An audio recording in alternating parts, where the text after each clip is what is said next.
Shabbat Shalom y bienvenidos a un nuevo estudio de nuestra comunidad Benei Adonolam.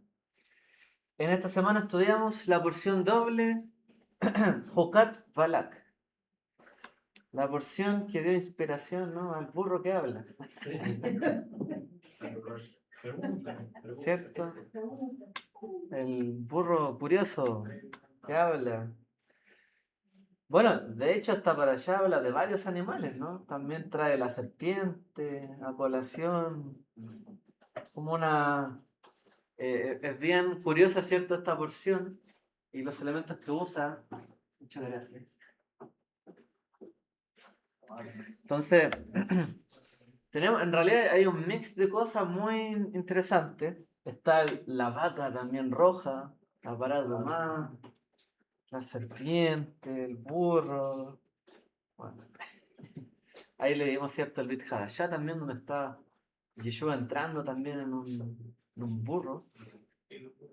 Así que es bien curiosa, ¿cierto?, en cuanto a los animales esta porción.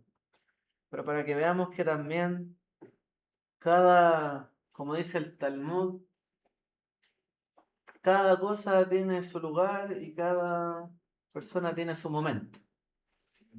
Uno de repente puede ignorar a otro mucho, pero el Eterno tiene algo para esa persona. Toda persona tiene su momento.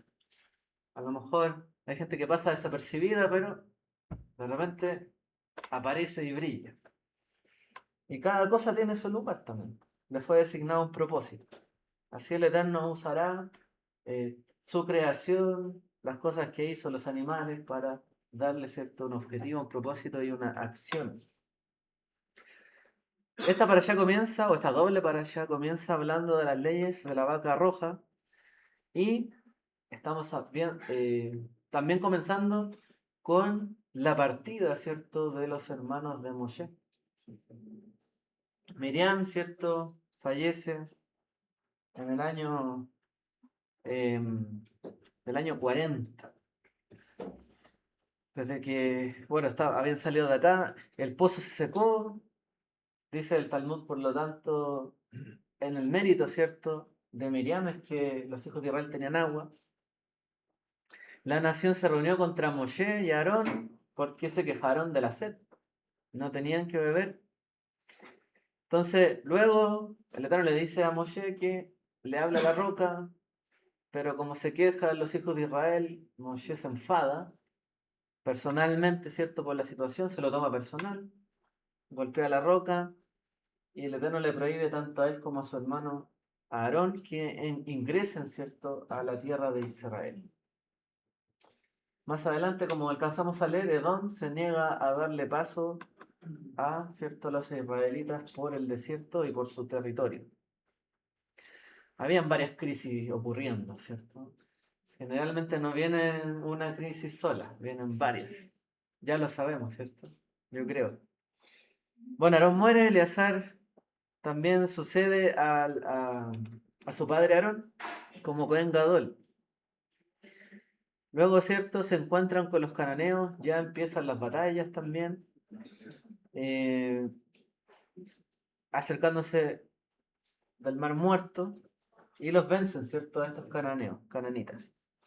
Muere Aarón acá, y las nubes que protegían a los hijos de Israel se disiparon. Y luego la nación comienza a quejarse nuevamente. O sea, se murió Miriam, se acabó el agua, los pozos de agua. Se murió Aarón y las nubes de gloria también dejaron de protegerlo. O sea, cada cual tenía su gloria, por así decirlo, tenía su lugar, y el Eterno, en el mérito de ellos, también otorgaba bendición a su pueblo. Entonces, la nación empieza a quejarse de las condiciones de vida. ¿Qué hace el Eterno? Envía serpientes venenosas a la nación y tienen que erigir, ¿cierto?, una serpiente de bronce para que pudieran ser salvados de estas mordeduras venenosas que habían sufrido. Aparece ahí la serpiente como un tropiezo para los hijos de Israel. También recordemos que en el mundo antiguo, ¿cierto?, la serpiente representado así como en el símbolo de la medicina, la curación, la sabiduría, inteligencia. O sea, por un lado cayeron y por otro lado tenían que ser sanados. Era un símbolo, ¿cierto? Em, Todo esto son pequeños aprendizajes para los hijos de Israel, pero es uno tras otro. Hacia el final se les negó entrar a la tierra de Sijón y Og, y Moshe lidera una batalla contra ellos que fue victoriosa. Luego, Parashat Balak comienza, ¿cierto?, con un ofrecimiento del rey Balak al profeta Bilam o Balaam para maldecir al pueblo de Israel. Y el Eterno, ¿cierto?, se negó a acceder a esta maldición. O sea, por un lado, vemos que existían profetas itinerantes que tenían contacto con Dios, al parecer, y que ejecutaban ciertas acciones y Dios le aparece en el camino. Bueno, Balak no se quedó con los brazos cruzados, envió un segundo equipo a negociar con Bilam y Bilam accedió. En el camino ocurre el incidente, ¿cierto?, de que su burro empieza a hablar y a reclamarle, porque el Eterno se opuso ante él, ¿cierto?, con un malaj. Bueno, Bilam fracasa en sus dos primeros intentos de maldecir a Israel, lo hizo igual por el dinero. Pero en cambio el Eterno bendijo a su pueblo Israel a través de sus palabras. Luego Bilam, en un último intento, nuevamente bendice a los hijos de Israel. Pero al marcharse, ¿cierto?, observó la situación y vio, ¿cierto?, que había una coalición de reyes que quería destruir al pueblo. Y en este último ataque, él aconseja, ¿cierto?, a estos reyes que provoquen en tentación a los hijos de Israel con mujeres madianitas. Y eso iba a traer la ira, ¿cierto?, de Dios sobre el pueblo de Israel. Lo cual, ¿cierto?, y en muchos pasajes de los sabios nos enseña que realmente cuando el pueblo de Israel está cumpliendo los mandamientos, la Torá, y está en un orden, no hay quien te maldiga. Realmente todo te bendice, todo te resulta para bien cuando tú estás, ¿cierto?, andando en el camino del que te purifica. Y no hay lengua que se pueda oponer contra ti, dice un pasaje del Talmud. No hay tribu, no hay lengua, no hay nación que se pueda oponer contra ti. Pero si tú internamente, ¿cierto?, estás haciendo las cosas mal, e Israel realmente se conduce por el error, hay lenguas que sí pueden maldecir a Israel. Entonces, eso, como dice la escritura, bendeciré a los que te bendigan, maldeciré al que te maldiga. Lo dice en singular, ¿cierto? Bendeciré a los que te bendigan, pero maldeciré al que te maldiga es algo que el Eterno lo toma bien en serio y personal. El punto es que igual alguien puede maldecir al pueblo de Israel porque el pueblo de Israel también abre, ¿cierto?, una abertura para el error. Entonces, internamente hay castigos, pero también externamente, como lo hizo Amalek, también hay castigos.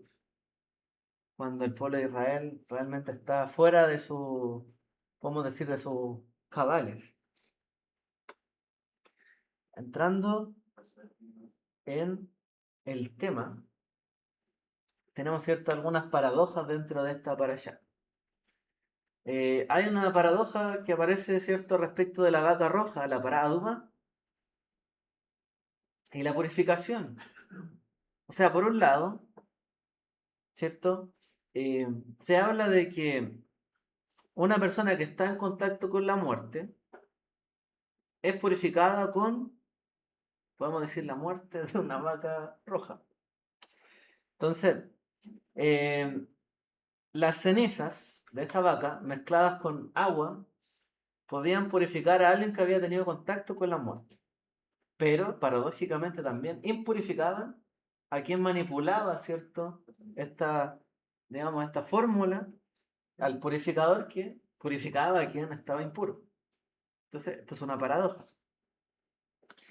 Esta vaca tenía que ser perfectamente roja, sin defecto, es decir, tenía que tener todos sus pelos, sus vellos rojos. Nunca tendría que haber llevado un yugo, ni cargado, ¿cierto? O sea, no haber cargado nada. Y tenía que ser sacrificada fuera del campamento. Bueno, resulta que en el libro de Hebreos se hace una comparación a esto.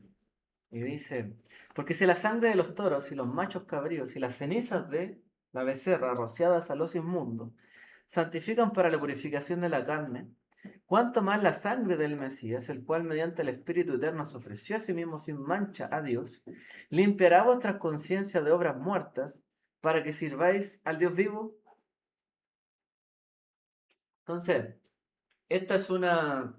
es un arquetipo, ¿cierto? De el contacto con la muerte, cómo realmente cuando hay una persona que muere, efectivamente la gente termina contaminándose en el sentido de que luego queda des- deshabilitada, ¿cierto?, para participar de ciertos rituales dentro, digamos, del santuario.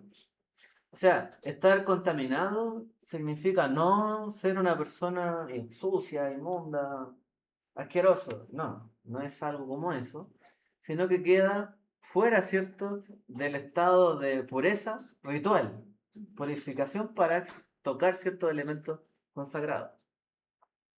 Bueno, una persona fallece, la gente se impurifica. ¿De qué forma podemos volver a tener un estado de pureza luego de haber entrado en contacto con la muerte? Y se dice, bueno, hay una fórmula, pero al final hay un sacrificio de por medio. Porque, de alguna forma, ¿cierto? La vida que se perdió se restaura con la otra vida que se pierde.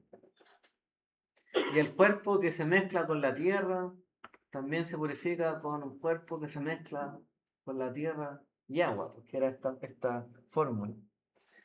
Todo esto tenía una capacidad de purificar a las personas ritualmente para poder volver a acercarse a Dios.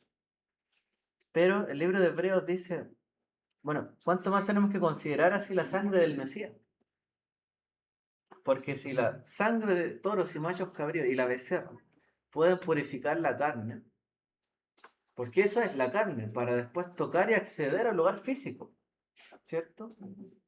El acceso a un lugar ritual o al santuario es algo físico. Entonces dice, ¿cuánto más la sangre del Mesías puede purificar nuestras conciencias de obras muertas? Entonces, las obras muertas, y que así se le llamó, ¿cierto? Digamos al pecado en general, pero se le llamó obras muertas, porque realmente estas obras no pueden salvar. Hay conductas que nosotros realizamos que no tienen un objetivo de mantenernos cerca del Creador. Em, Cuando nosotros leímos, ¿cierto?, la Torá, ahora,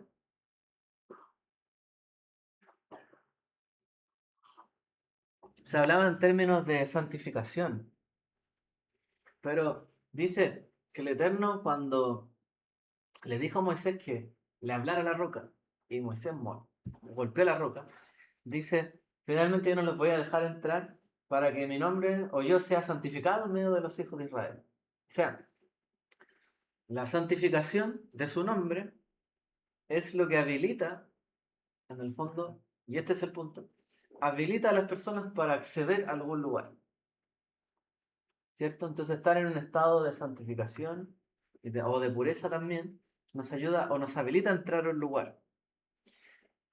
Luego, la muerte nos deshabilita de entrar a un lugar específico. De hecho, el Kohen Gadol no podía entrar al lugar santísimo si no hacía todo un ritual, ¿cierto?, de purificación de todo tipo de contaminación que hubiese en el santuario, en el patio, dentro de ahí, en el pueblo, completamente. Entonces, el estado de no santificación nos imposibilita acceder a un lugar. ¿Ya? Así como Moshe y Aarón no pudieron entrar en la tierra prometida porque no santificaron el nombre de Dios, haciendo lo que Él les pidió. Por lo tanto también, y esto es lo que dice el libro de Hebreos, que la sangre del Mesías limpiará vuestras conciencias de obras muertas para que sirváis al Dios vivo. Porque no es posible servir y acercarse al Dios vivo y entrar, ¿cierto?, en su santuario y en el lugar, digamos, secreto con Él, si hay obras muertas en nuestras conciencias. Si todavía en nosotros hay acciones de maldad, pecado, cosas que nos impiden, ¿cierto?, realmente conectarnos con Él. Entonces, esos pensamientos realmente de obras muertas, intrusivos, que son tentaciones, que todavía nos amarran a cosas del pasado, ¿cómo se llama?, al viejo hombre, etcétera, nos deshabilitan para poder entrar a hacer un servicio al Dios vivo. Porque en el fondo, hacer un servicio al Dios vivo, dentro del contexto judío siempre se hizo en el santuario, ¿cierto? Por lo tanto, siempre la imagen del libro de Hebreo es que podemos acceder al lugar santísimo a través del Mesías para servir a Dios, pero no lo podemos hacer con obras muertas, porque nos deshabilita, nos separa de Él. Entonces, a veces no nos damos cuenta de esto porque solo un pensamiento de obras muertas nos deshabilita de poder ingresar a un lugar o acercarnos a Dios. Entonces, esta muestra de la pará Adumá nos habla de que hay muros, ¿cierto?, que no se pueden acceder o puertas que no se puede ingresar si realmente no hay una pureza extrema o una santificación en nuestras vidas. Jamás podremos acceder. Bueno, la sangre del Mesías tiene la capacidad de purificarnos por completo. Y eso es lo que quiere, ¿cierto?, el libro de Hebreos, que nos demos cuenta. Por completo, no solamente físicamente, sino también en términos de nuestra conciencia, nuestra alma, nuestro espíritu, para poder acercarnos al Creador. Por otro lado, está la otra paradoja de la serpiente.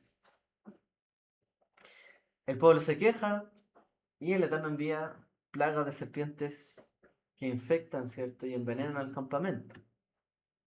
Y el Eterno le dice a Moshe que haga una serpiente de bronce y la ponga, ¿cierto?, sobre un asta. Y todo aquel que la viera, después de ser mordido, podría vivir. Bueno, Yeshua dice, y como Moshe levantó la serpiente en el desierto, así es necesario que el Hijo del Hombre sea levantado, para que todo aquel que en él cree no se pierda, mas tenga vida eterna.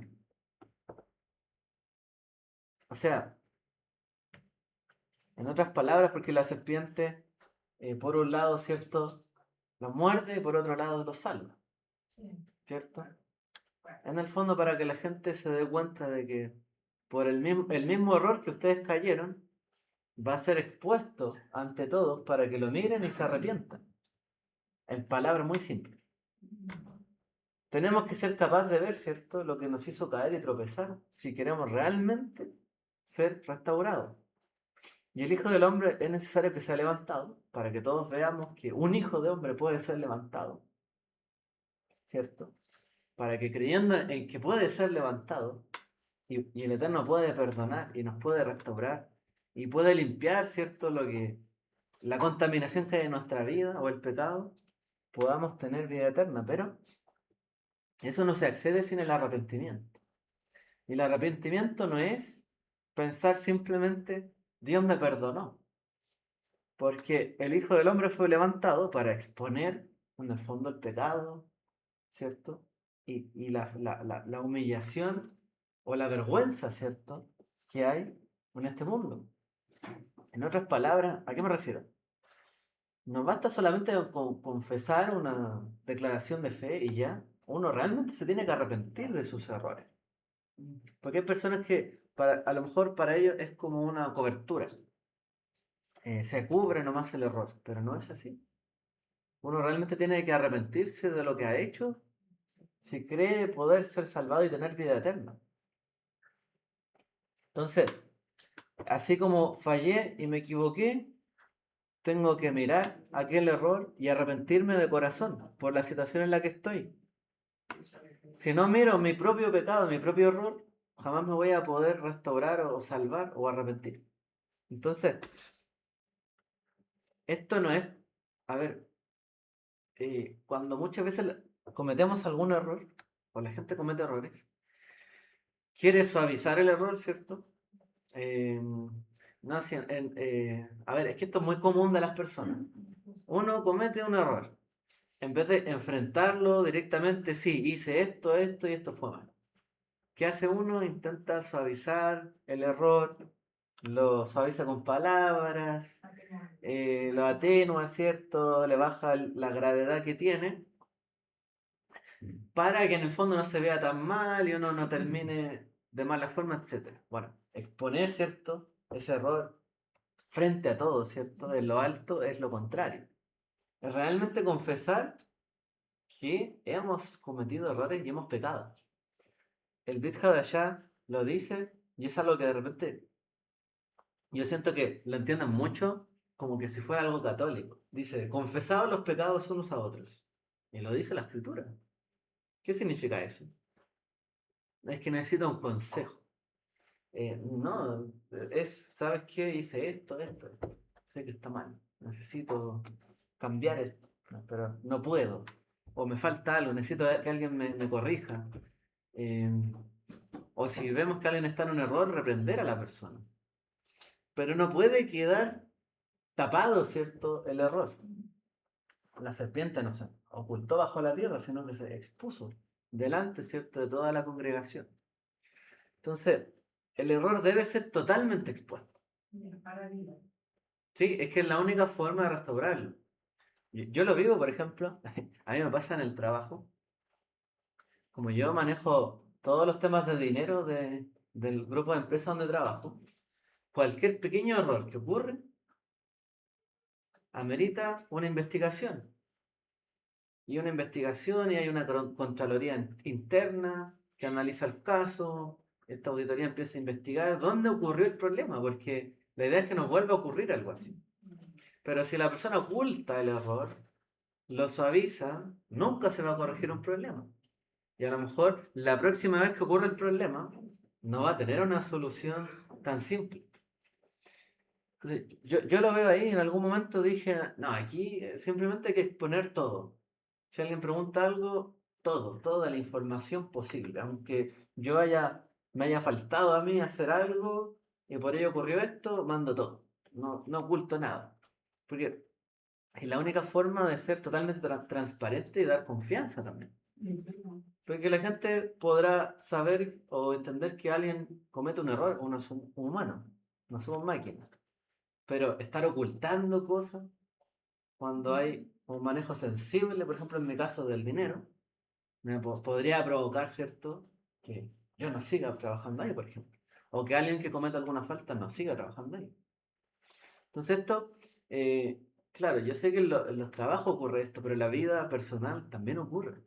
A veces las parejas, ¿cierto? Se ocultan muchas cosas, no se las dicen.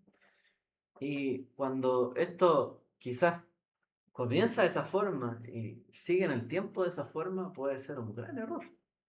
Porque no decirse las cosas y ocultarlas y venir a decirlas después, por ejemplo, puede provocar mucho daño cuando uno no es totalmente sincero.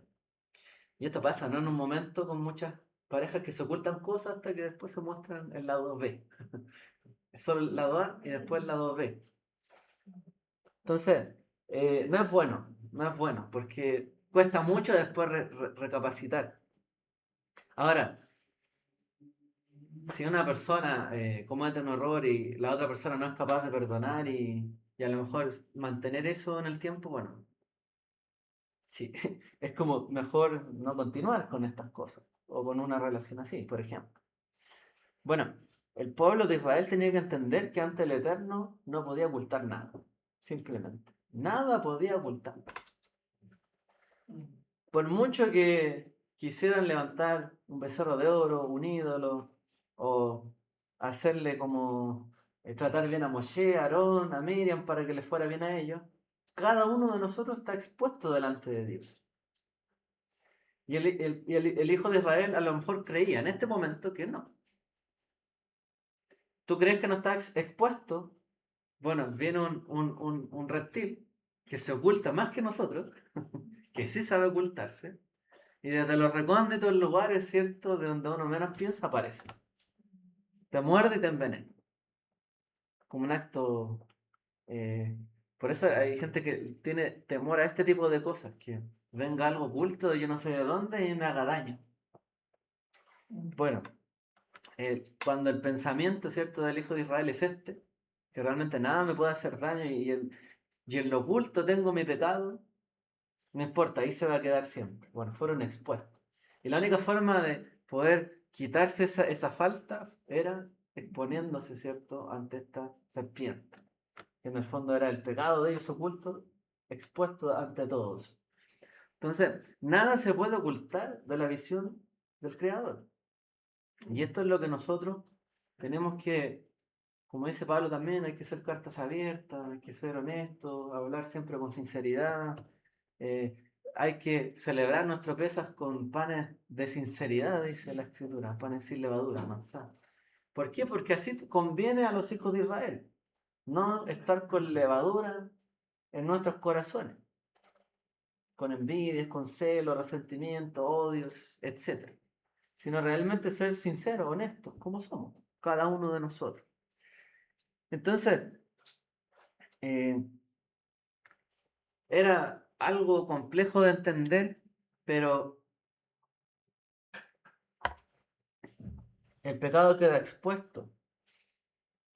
El bronce en la Torá, por ejemplo, representa el juicio, esta serpiente de bronce, ¿cierto?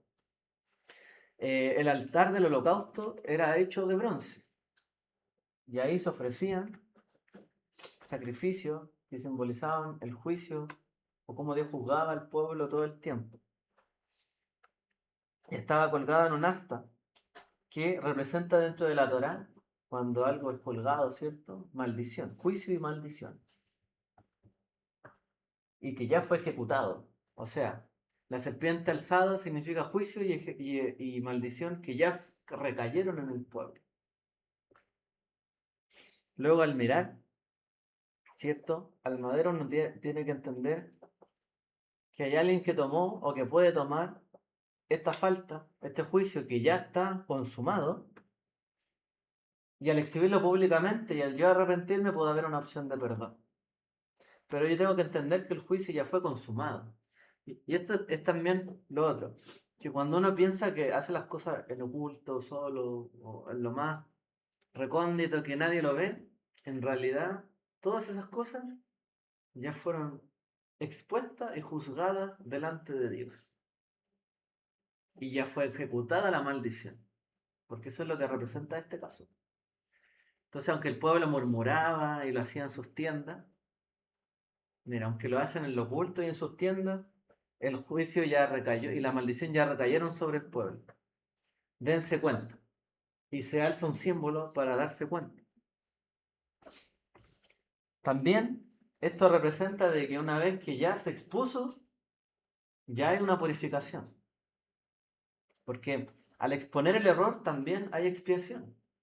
En el sentido de que cuando uno ya reconoce la falta, bueno, ya queda expuesto y lo único que resta en adelante es cambiar. Por ejemplo, cuando hay un juicio y hay una demanda y se dictamina que hay que pagar cierto dinero, bueno, ya se dictaminó, está la demanda, está el juicio, el decreto, hay que pagar. Pero ya quedó expuesto, ya se ejecutó. Entonces cuando hay una exposición, o como el Mesías fue expuesto, ya quedó expuesto el pecado de Israel. Lo único que resta ahora es arrepentirse, mirarlo y seguir adelante. Pero reconocerlo. Pero hay gente que no quiere reconocer la derrota pública o la exposición pública. Yo, al menos creo que en este sentido, hoy día, ¿cierto? El pueblo de Israel, por ejemplo, si bien debiese arrepentirse de muchas cosas que pasan internamente, cuando uno tiene una lluvia de enemigos, tampoco puede verse débil ante otros, ¿cierto? Entonces esto es delante del Eterno, del Creador. Pero finalmente vemos ahí en medio de toda esta narración de la para allá, que lucharon contra Cananeo, lucharon contra aquí, contra acá y tuvieron victoria. Porque a lo mejor estamos golpeados, sí, pero tenemos que igual defendernos y vernos fuertes ante los demás. Como pueblo, como familia. A veces la familia también pasa estas cosas. Pasan humillaciones, momentos difíciles, problemas, falta, pero tampoco la familia tiene que verse débil frente al resto, que a lo mejor viene el enemigo y nos hace caer aún peor. Entonces, pasó todo esto, el Eterno juzgó internamente y luego les dio victoria. Ahora, otra paradoja. La roca que fue golpeada. Miriam murió y cesó el agua. Dios le ordena a Moshe hablarle de la roca, pero Moshe, airado, la golpeó 2 veces con su vara. ¿Por qué un castigo tan severo? Lo hemos dicho muchas veces. Bueno, Pablo, el apóstol Pablo, o Shaul, dice en 1 Corintios 10:4, todos bebieron la misma bebida espiritual porque bebían de la roca espiritual que los seguía, y esta roca era el Mesías. O sea, si esta roca prefiguraba al Mesías y fue golpeada o fue herida por nosotros, Moshe tenía que hablarle y no golpearla. Pero al golpearla por segunda vez, arruinó, podemos decir, una tipología profética. Que el Mesías fue golpeado una vez, no 2 veces. Exacto. Y así también el Mesías, dice el libro de Hebreos, fue ofrecido una sola vez para llevar los pecados de muchos. Hoy el creyente no necesita que el Mesías vuelva a ser herido. Necesita hablarle a la roca mediante la oración de fe, es decir, ¿qué es lo que estamos diciendo con esta reflexión? Sí, el Mesías fue golpeado una vez. A lo mejor Moshe, si hubiese golpeado una vez la roca, hubiese brotado igual el agua, pero la golpeó 2 veces. No podemos volver a caer en el mismo error o anular, ¿cierto?, el sacrificio del Mesías, porque Él ya murió por nosotros. Dice la Escritura, o sea, si no creemos que esto puede salvar, ¿qué acaso va a venir de nuevo el Mesías a ser sacrificado por nosotros? No. En vano murió el Mesías si efectivamente no nos arrepentimos a la primera vez, cuando el Mesías fue golpeado. Pero no va a haber una segunda vez. Si creemos que mi error puede ser perdonado una segunda vez, no va a ocurrir. O sea, si yo digo, no, hoy día me arrepiento, pero mañana peco, porque mañana me puedo volver a arrepentir. Ese es el error. Y esa es la razón por qué también el Eterno no fue santificado en ese momento. Porque simbolizó, por así decirlo, esa segunda vez como que el Eterno no contestara la primera vez. Como que el Eterno no hiciera nada cuando el pueblo necesita por primera vez algo. Si el pueblo pide agua y le dice, háblale a la roca y va a dar el agua, ok, la golpeaste, va a dar agua igual. Pero ¿por qué 2 veces? ¿Por qué una segunda vez? ¿Acaso no creen en mí? Porque le dice, ¿acaso? Porque no tuviste fe. Le dice en la escritura. No tuviste fe. Entonces a lo mejor la golpeó y no salió nada. Porque tenía que hablarle. Y llegó y le golpeó de nuevo, enojado. Entonces, la fe es que el Eterno nos escucha a la primera. El Eterno nos quiere perdonar a la primera. Él sabe, Él conoce nuestro corazón. Y no es necesario, muchas veces, por ejemplo, seguir siendo golpeado internamente o caer cada vez más bajo para encontrar el perdón. Porque hay personas que se mortifican mucho. Hay gente que quiere cambiar, pero a veces sus pasos lo conducen a un error tras otro como para caer tan bajo para arrepentirse. No sé si me entienden la idea, pero hay mucha gente que yo creo que recurre a esta estrategia. piensa que un error no es nada, pero es que si comete uno tras otro error, Dios va a tener más misericordia de ellos porque ahora está peor, en peor condición. Y la respuesta es, ¿acaso no tuviste fe de que yo te podía restaurar y cambiar en el primer error, cuando lo reconociste? Que tuviste que seguir ahí, golpeando o golpeándote. Entonces, la reflexión del Peshat de este mensaje es ese. En vez de una vez, se golpeó 2 veces. Y Moshe se mortificó 2 veces. O mortificó, digamos, esta situación delante de los hijos de Israel 2 veces. Hizo algo más trágico todavía. Si bastaba solamente con hablar, o ya si estabas enojado y la golpeaste en vez de hablar y no te salieron las palabras, pero no creíste que iba a salir el agua para los hijos de Israel y la golpeaste de nuevo. Entonces, ese es el error que cometemos a veces, que no nos damos cuenta que podemos corregir a la primera. Bien, a veces, ¿qué pasa? Y yo también lo veo en los trabajos, que como que veo tantas cosas que ocurren. Claro, uno de repente le dice a una persona, mira, tienes que hacer esto, por tal razón. No, lo voy a hacer de esta otra forma. No, si no pasa nada. ¿Puede ocurrir un error? No, lo hago igual. Después va y pasa el error. Y es como, pero te dije que hicieras esto. Y es como, ya, bueno, ahora lo voy a hacer. Pero ¿por qué no lo hizo a la primera? Y eso es lo que uno no entiende. Y el Eterno a veces nos está pidiendo cambiar a la primera. Ocurrió un error, una alerta, hay una señal en nuestra vida, en nuestra familia, de que hay que cambiar algo. Inmediatamente uno puede hacer algo. Si tiene fe, inmediatamente uno toma acción, porque la fe se traduce en acciones, ¿cierto? La verdadera fe es la acción. Creer y accionar. Esa es la verdadera emuná, ¿cierto? La fe sin obra es muerta. Por lo tanto, si yo veo una alerta y hay un error o algo o un pecado, yo inmediatamente tengo que hacer algo.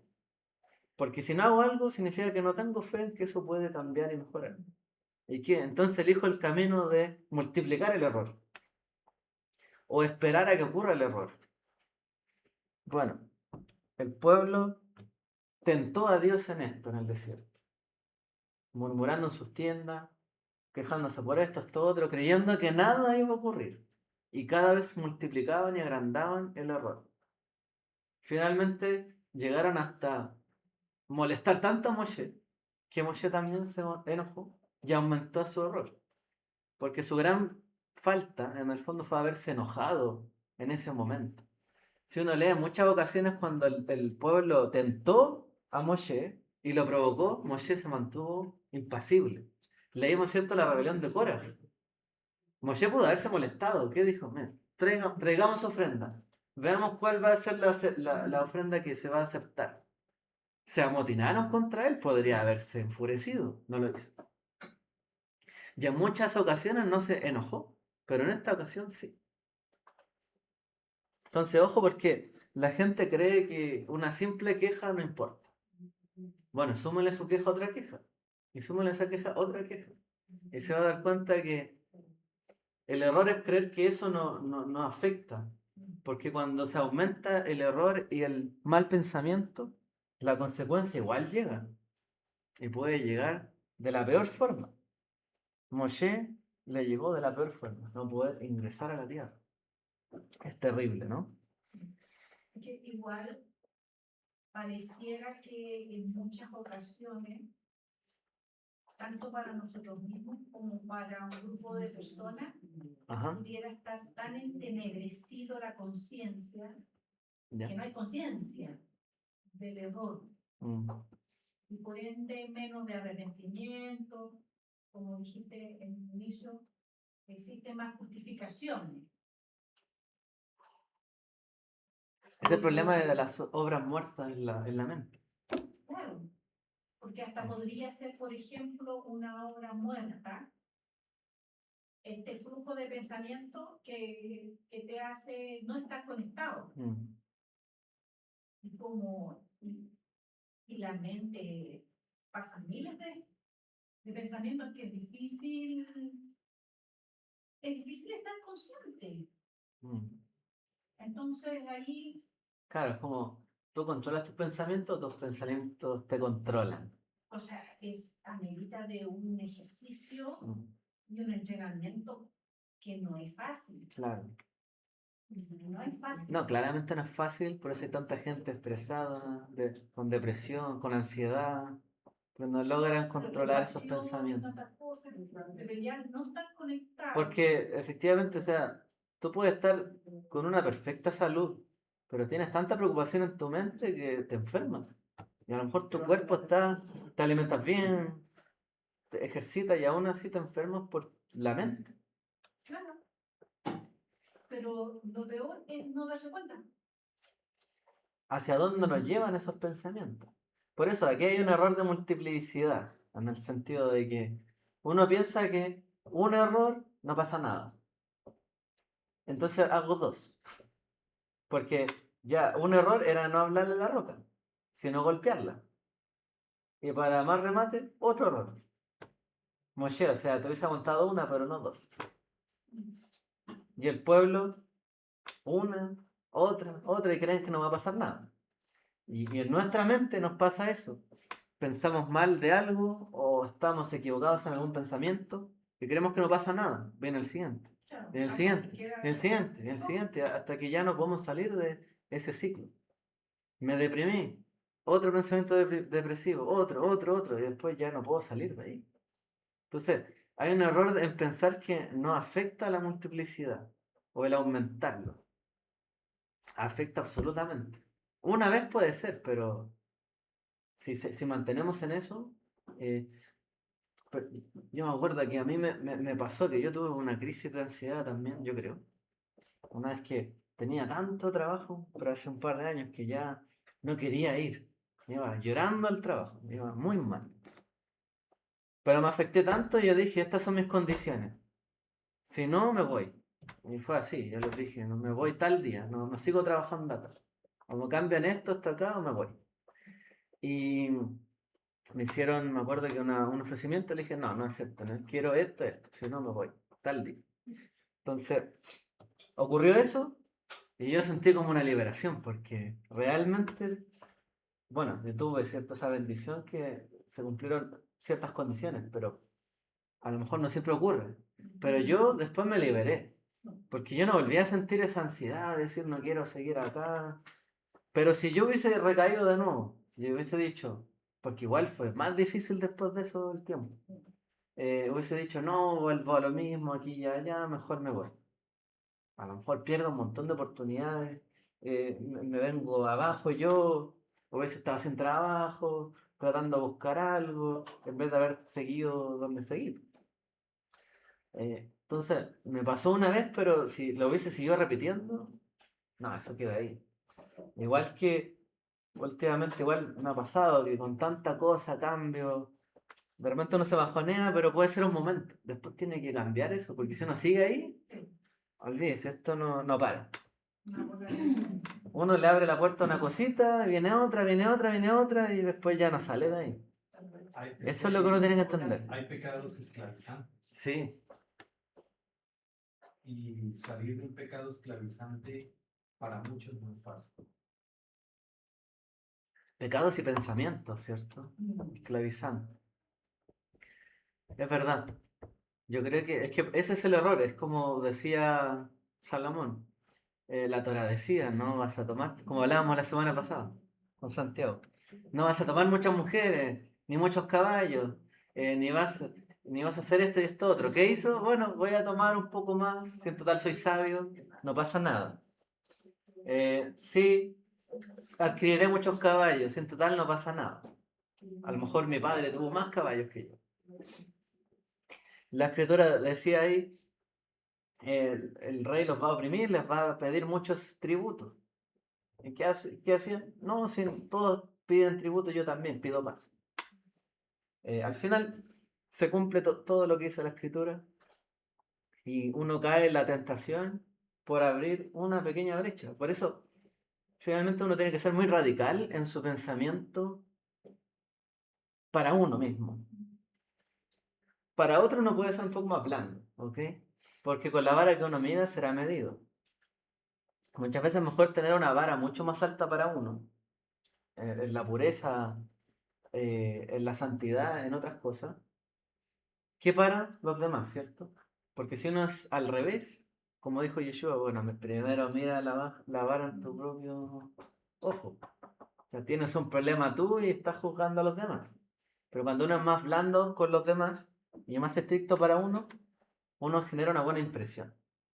Y la gente también lo mira de otra forma. Y exponer el pecado y una falta significa que yo me estoy autoexaminando, como decía David y oraba. Ve si hay en mí camino de maldad, iniquidad en mi corazón. Y yo lo oraba y él lo exponía, ¿cierto? Él lo exponía. Entonces, uno puede ver eso como debilidad, pero no. Cuando uno tiene una vara mucho más alta internamente, la gente ve bien eso. Porque a lo mejor hay gente que también ha cometido ese error, pero guarda silencio y no hace nada por ella. Pero esta persona lo está exponiendo y está cambiando y está buscando ayuda, apoyo. No se ve como una debilidad, sino como una fortaleza eh, personal. Pero cuando uno juzga a los demás, se ve como una debilidad. En realidad es como, oye, en realidad no estarás juzgando a los demás porque tú haces eso y caes en eso. Pero cuando uno... Por eso es que cuando uno se enoja tanto con estos temas sociales y de política, porque al final ellos juegan siempre al empate. En vez de ser extremos en el pensamiento y ser fieles a sus convicciones y su idea, cuando hay un error de parte de ellos lo tapan lo más posible. Y cuando hay del otro lo juzgan un montón.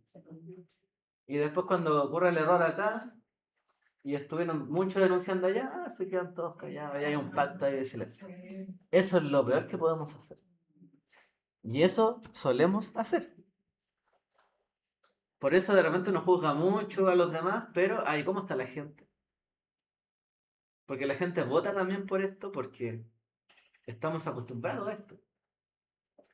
Es algo normal que la gente oculte sus intenciones, que no reconozca sus errores y que cuando hay un error no se castigue.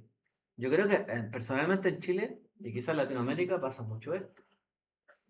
Quizás no en nuestro país vecino, Perú, que allá se va un presidente preso cada 3 meses. Pero, pero acá pasan cosas terribles, se roban mucho dinero y nadie va preso. La gente tira licencias falsas y nadie pierde el trabajo. Es como, no sé, es como que no hay ninguna consecuencia por los actos. Este es el peor error porque de partida la gente no lo reconoce y solo lo reconoce cuando se expone, se les expone. Entonces después se hacen las víctimas. Que en realidad no fue tan así, que aquí que allá, pero no, es la peor forma de actuar. Es absolutamente la peor forma de proceder como un hijo de Dios. Esta. La mejor forma es reconocer. Reconocer. Exponer. De hecho, fue tan así que Bilam dijo, los hijos de Israel tienen este problema. En sus tiendas tienen problemas. Murmuran, se quejan. Hagamos pecar a los hombres en sus tiendas. Si en total creen que en lo privado no pasa nada. Entonces cuando uno es tan descarado en lo privado, después lo público también termina siendo descarado. Y ahí vemos la para allá de Pinjas. La gente creía que en sus tiendas podía hacer de todo. Y después ya lo veía tan normal que se paseaban delante de todo el pueblo haciéndolo indebido. Y como que nada fuera a ocurrir. Entonces viene el descaro. Cuando uno no sabe reconocer su vergüenza, viene el descaro. ¿Ya? Porque dentro de los atributos, ¿cierto? Eh, que se estudian dentro del judaísmo, la medida de este atributo de la vergüenza está el descaro ahí mismo. Es lo mismo en hebreo. La vergüenza y el descaro. Cuando uno no se avergüenza por su error, termina siendo un descarado. Es el mismo principio. Entonces, avergonzarse por un error, reconocerlo y repararlo es lo correcto. Finalmente esa vergüenza me lleva hacia lo bueno. Por eso este rasgo del carácter tiene algo bueno. Tenemos un estudio en nuestro canal que se llama La vergüenza. Ahí lo hablamos. Por otro lado, si la vergüenza no me lleva a nada bueno y no lo reconozco, y no quiero ser avergonzado porque cometí un error, me lleva al descaro. De la hipocresía. La hipocresía, no reconozco mi error, digo que los demás mienten, invento mil excusas, invento el invento del invento, y hay gente, y hay países y hay culturas que viven de esto, que viven inventando cosas. Tú me dijiste que me ibas a traer esto tal día, ¿por qué no? No, es que tuve esto, no es que aquí, no es que acá. Hay que entregar un trabajo en la universidad, en el colegio. No, es que se me murió mi perrito, no es que se murió mi abuela, no es que se murió aquí. Y matan a toda la familia para decir que no pudieron entregar algo. Entonces, en vez de decir, ¿sabes qué? No, no lo hice. No lo hice, está mal, puedo tener otro plazo, o aceptaré que tengo un 1 porque no entregué el trabajo. En vez de exponerse a la vergüenza y después decir, bueno, no puedo seguir repitiendo esta conducta porque si no me voy a repetir el curso. Entonces, en vez de hacer eso, no, inventan mil excusas. Y se llevan la vida inventando mil excusas. Y hay gente que es así. Yo creo que esa es el peor tipo de persona para confiar. La gente que hace esto. Lamentablemente. No hay... Bueno, mejor decir, no, sabes que tuve un problema, estoy bajo de ánimo, estoy acá, no logro cumplir esto. De repente hay que ser sincero. Es lo mejor. Es lo mejor. Porque si no pasamos al descaro. Entonces, Bilam, al ver esto, esta actitud de los hijos de Israel, se aprovechó. Y aprovechó de dar un consejo por esta debilidad. Y dice el Talmud, el Pirkei Avot, ya vamos a terminar. Cualquiera que posea estas tres cualidades es de los discípulos de Abraham. Y cualquiera que posea estas otras tres cualidades es de los discípulos del malvado Bilam. Tener un ojo bueno, Ain Tová, un ojo generoso, un ojo de bien, mirar para bien las cosas, creer en la gente, tener fe, no asumir que la gente está equivocada al tiro, tener algo de fe, un buen ojo. A lo mejor hizo eso porque no es que se equivocó, a lo mejor pensó otra cosa. Tener un ojo para bien, no pensar inmediatamente algo malo. Tener un espíritu humilde, uno, humilde. ¿Y qué hace el humilde? Reconoce que se equivoca. Es lo que es. El humilde es lo que es. No se cree ni más ni menos. ¿Sabes qué pasó esto? Esa persona es humilde.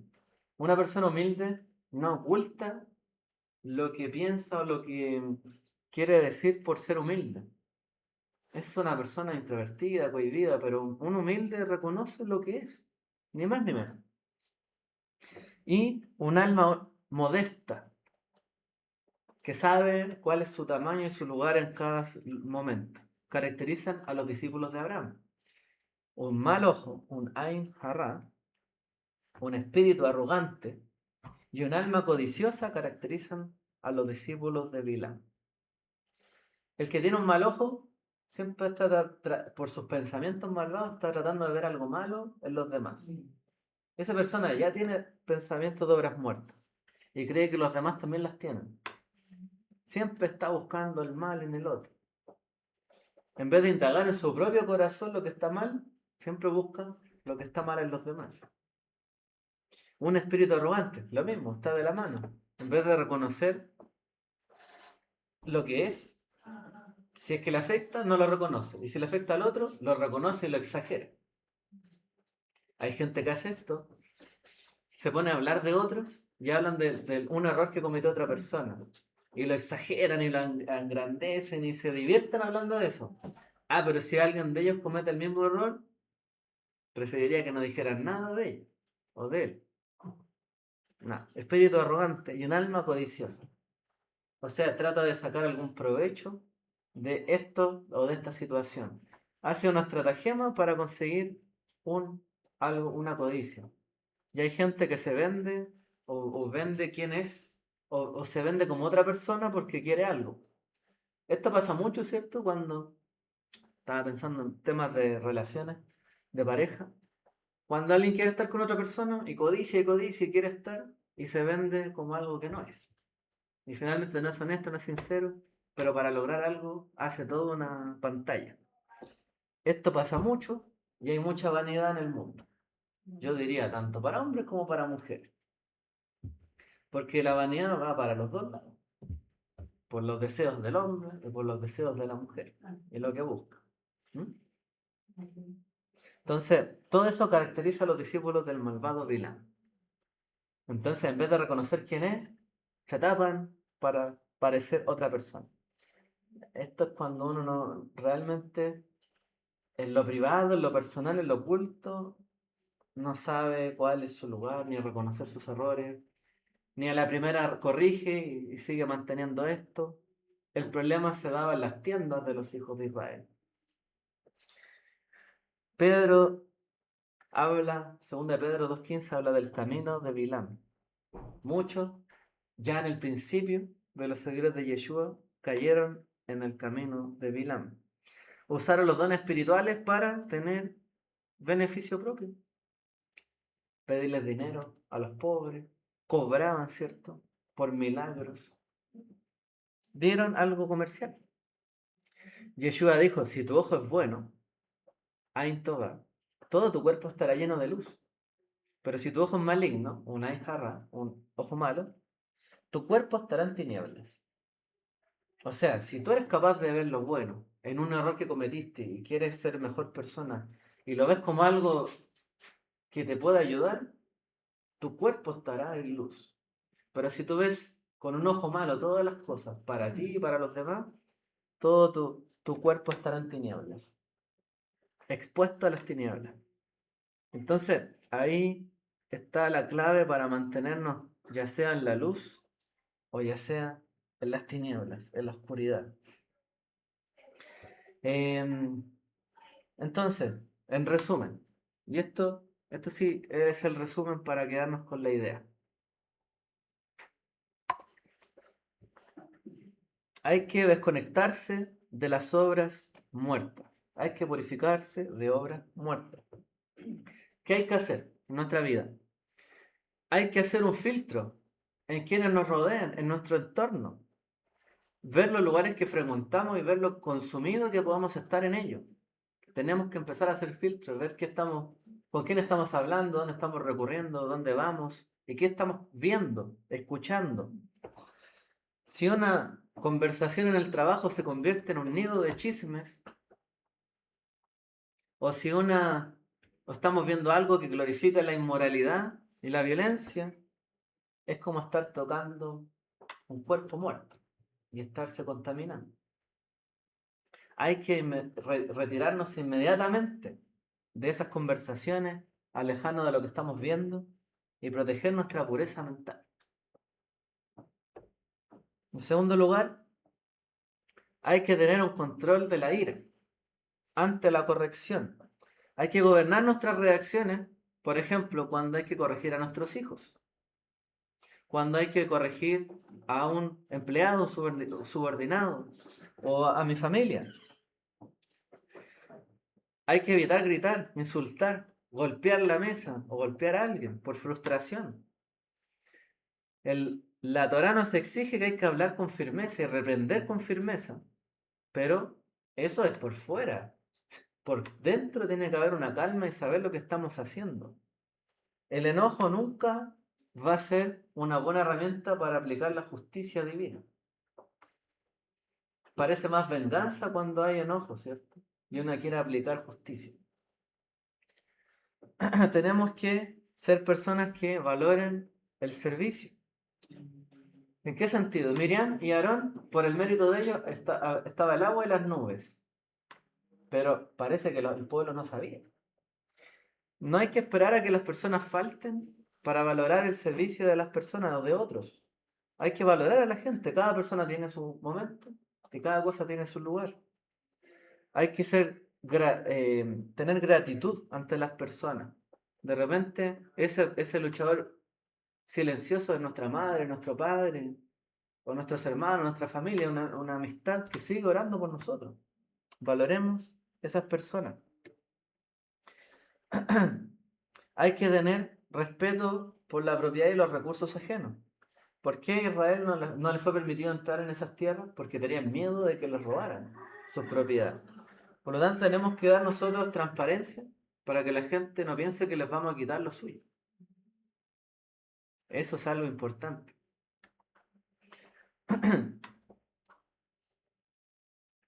hay que tener humildad ante una corrección inesperada.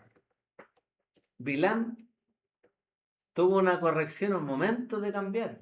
Su burro empezó a hablar. O sea, es una corrección totalmente inesperada. Totalmente inesperada. Entonces, ¿y qué hace? Se enoja más todavía con el burro. Porque estaba empecinado en hacer algo. Hay que desmantelar nuestro orgullo de nuestra posición en nuestra familia jerárquica, personal o espiritual. A uno lo puede corregir hasta un niño. Y es verdad. Y hay que saber escuchar. Un hijo pequeño o incluso en el trabajo alguien que recién llegó nos puede corregir. Sí, es verdad. Uno tiene que tener respeto, cierta humildad y no tener una mala actitud. Ah, ¿qué vas a saber tú? Y a lo mejor lo que esa persona me dijo tenía toda la razón. Pero como estaba más bajo de mi estatus, no quise reconocerlo. No hay que ser soberbio, no hay que intentar callar a nadie. Hay que escuchar. Toda persona tiene su momento y su lugar. Y hay que corregir la conducta y el rumbo hacia adelante. Y por último, hay que saber tener un ojo bueno, hay que entrenar nuestra mente, enfocarnos en las cosas buenas, en la virtud, el éxito, lo que hemos logrado. Si nos concentramos en lo que no hemos hecho, lo que nos frustró, lo que está mal, todo el tiempo, nuestra mente no va a trabajar bien. O sea, si me enfoco en, es que esto está mal, esto acá, no funciona esto, no hay pan, no hay acá, solo hay maná, comemos lo mismo, ya no está Miriam, no está Aarón, ¿qué va a hacer este viejito? Moshe, ¿qué va a hacer de nosotros vagando en el desierto? Oye, o sea, eras esclavo, vivías como esclavo, te estaban torturando prácticamente ahí a trabajo, estabas mal, no sabías de un futuro y ahora estás volviendo a la tierra de tus padres, tienes con quién vivir, estás con tu familia, ni siquiera tienes que trabajar, recoges la comida como si fuera un regalo del cielo. Bueno, uno tiene que saber qué cosas va a mirar, porque de la forma en que uno mire, como dijo Yeshua, o nuestro cuerpo se llena de luz o se llena de tinieblas. Y dejémoslo hasta acá. Así que reflexionar solamente sobre esta para allá, muchas paradojas que finalmente, como vemos en esta porción, nos conducen a que hay paradojas porque uno no siempre muestra lo que es interiormente. Y lo mejor que uno puede hacer para no ser expuesto con una serpiente o de tantas formas posibles como el Eterno castigó a su pueblo, es que en lo privado ser fieles y en lo poco ser fieles y en lo mucho ser fieles. En lo privado y en lo público. Tenemos que ser iguales. Eh, no tenemos que ser descarados. El Eterno conoce esto y nos humilla finalmente si hacemos esto. Y nos humilla para que cambiemos. Pero si somos realmente consecuentes, no tendríamos por qué sufrir estas consecuencias. Si aprendemos a la primera, a lo mejor cometí un error, pero puedo entrar en la tierra prometida. Pero si vuelvo a cometer el mismo error una y otra vez, el Eterno va a decir no. Porque también me tengo que santificar en medio de ustedes. O sea, si no hay consecuencias, ustedes no van a creer que hay un Dios. Y no creemos que realmente Dios tiene el control de las cosas. Por eso finalmente sus acciones son justas y nos vuelven al camino. Pero ¿para qué vamos a tentar a Dios en esto? En el desierto, como dice la Escritura. Porque tentaron a Dios en el desierto ¿cuántas veces? Como si no fuera Dios. Pero si no vieron todo lo que hizo en Egipto. Todo lo que hizo. Y lo siguieron tentando para provocarle. Como si no fuera Dios y no confiaran en Él y Él no les pudiera responder. Entonces eso es lo que hay que evitar y para eso consecuencias. En el interior y en nuestra tienda y lo que hacemos afuera. Que el Eterno nos bendiga a todos, nos dé fortaleza para conseguir esto. Shalom.